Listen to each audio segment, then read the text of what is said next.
Big brr.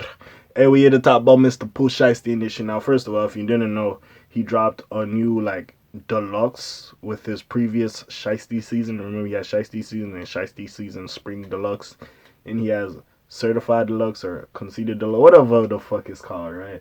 So he dropped this new deluxe. They doing their thing, whatever. They pushing it out. It's not being pushed out as a new one. They saying like yo, it drop back whenever the original is.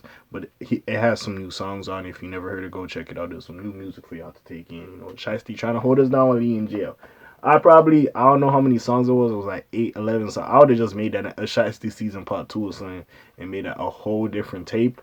Because yeah, but hey, I digress, man. I ain't the label. They had their little plan or whatever. But basically, we here to talk about Pooh Shiesty. And we here because it says Pooh Shiesty to serve lengthy probation sentence once he's released from prison. So we here to talk about that. Now, before we get into that, let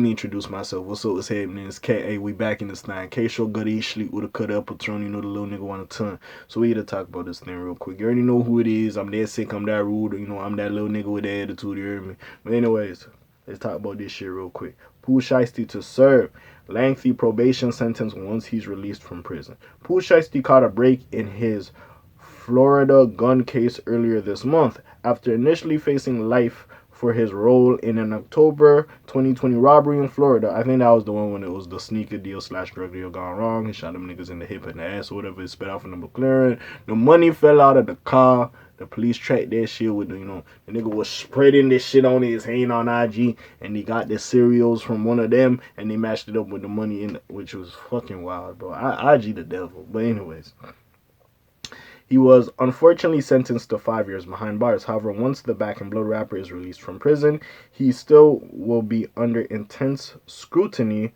from the law due to the terms of his sentence. Also, is he getting time served? Because he's basically been in jail for a year. So I don't know if he's getting time served. I also have a question about that. But anyways, according to TMZ, the hip hop police, they'll know everything you do. They know if you pee and if you take a shit at night. But anyways, Pooh Shiesty will have 3 years of supervised release after he completes his 63 months behind bars and face additional restrictions such as no contact with his co-defendants or gang members. Additionally, his probation officer has permission to search him and his property, and he must go through a treatment program for drugs and alcohol. This is my thing, right? We all know Gucci signs hood niggas, right? So, if I'm a gangster rapper, right? But I'm far removed from that life, you know what I'm saying? I'm a prominent musician now. Can he not be around me? So, let's just say, you know me, I'm Gucci, I'm Guwap, I do my thing. Can he not be around me even though I left that life? That's just my question, anyways. In January, he pleaded guilty to a single firearms conspiracy charge, and prosecutors recommended he serve an 8-year sentence. After receiving the judge's decree, he promptly thanked his fans and supporters, promising he'd be released and back in the road before they know it. And I read this already. I did a video and I read this quote. I'm not going to read it again. Basically saying, hey, I'm good. Hey, shout out my fans and supporters. Hey, I'm going to be back before you know it. I got music coming next week. I already did a video on this. I'm going to probably link it at the end screen. But anyways, despite being behind bars since June 2021, Pooh has kept feeding fans new music, including the Defiant Gone MIA, which he discusses his gun charge, and the super deluxe edition of his recent Shiesty Season album titled Shiesty Season Certified. Thank you, I forgot the name of it. The 32-track album features some of Pooh's biggest hits, including Back in Blood with Lil Durk, Twerk Some, and more. The album also includes guest appearances from Lil Uzi Vert, 42 Dugg, G Herbo, and more. So, anyway, yeah, that's the story. Well, first of all, I'll say go check out Shiesty Season Certified. No big Pooh Shiesty, big brr himself. Besides all that, all I gotta say is, hey, Pooh Shiesty doing this thing. Hopefully get out soon, and hopefully get a career to come back to. And then he feeding us with music. Hopefully he come back to a nice career and he can come back and do his thing. Cause he was the next biggest star. Let's keep it a buck, and then he got locked up. It is what it is. Hey, we like the realness in hip-hop, but sometimes y'all niggas get caught up, bro. That's what we like. We like the real niggas. We like the street niggas. That's what hip-hop was basically based off of, so I can't really be mad at the nigga. It is what it is. All I could really say to him is once you got the deal with Gucci, And once you was coming up in this rap game, you should have looked at yourself like you are a hot commodity and stop doing the bullshit you was on. That's all I could really say about Mr. Pooh Shiesty. Not change who you was, but you gotta move. You gotta understand you were a target now. You were a topic. A motherfucker would love to take you out your glory, and now these hip hop police, they knowing about you, they gonna be on your head top. You hear me? You could still be that nigga. Gucci's still that nigga. Don't get it fucked up. I know. Listen, I know Gucci is a prominent rapper. Play with Gucci or try to take that nigga life. That nigga will do you, nigga. I still remember that nigga burying that nigga at that fucking middle school, whatever school that was. I still remember. Y'all gonna sit here and play with Gucci just cause he lost the leading cut? Oh, okay. Y'all can play. Nigga, that's still the boogeyman to me. And hey, nigga, that's still 762 God Pooh Shiesty. Nigga, what the fuck y'all talking about? So yeah, he got fame. He trying to get out of that life, you know, make betterment for his family. And yeah, he's gonna bring a couple of guys with him and trying to make his guys rap and put them on.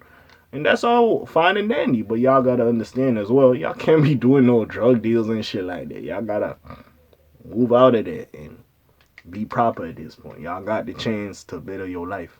And y'all gotta do that. I'm not saying you can't fuck with your niggas, can't try to bring your niggas up, trying to put your niggas in the studio and make them rappers too. Oh, go ahead. You know, trying to better the community or whatever. You gonna slide through, shoot a music video. Oh, go ahead, go do your thing. Or if a motherfucker try to take your life, don't bust back. Do your thing. But at the same time, you also gotta understand, as we champion a lot of these entertainers, right, that come from the bottom and they make it out, we champion a lot of them. You can even look at Chicago for an example. I know there's beef or whatever, and niggas really love Chief, even Lil Durk, whatever, blase, blase. No disrespect to them. But look at all, even though they had beef with them niggas, look at all the motherfuckers who was rapping and had talent. And they have sadly passed away. They still passing away. And I'm just talking about Chicago. Everywhere these motherfuckers passing away. You know? So, with all the great stories of coming out of the projects, being in poverty, and getting out, there's a lot of stories about so much potential wasted and them passing away. So when you was in that position, you should have really been like, yo, I really gotta hold it down. I can't be out here doing this shit no more. But like, sadly, some niggas love that shit. You know what I'm saying? They really on that street shit. Some niggas really love that shit. And hey, maybe his first deal wasn't paying like that. How am I supposed to know, bro? How am I supposed to know?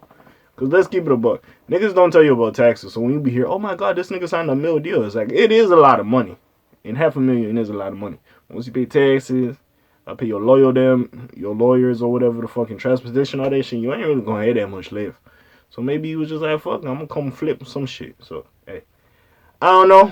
If I can't put my mind in that nigga, I could ascertain and make predictions of what the fuck was happening, assumptions, but at the end of the day, I ain't him. He ain't me. I don't know why he was doing them schemes. You hear me? But anyways, what do you feel about that? Put your comments down below. Check out the links in the description. I got some other videos for y'all to check out. Besides all that, you already know who it is. It's your friendly neighborhood K.A. If you don't know, let me introduce you. I'm the Black TJ Deadweiler doing this thing. My name ring bells like Quasimodo. Hit like and subscribe if you want to hear a little bit more. You already know what it is. I'm gone. Slimes on P. Shot gang. Aye.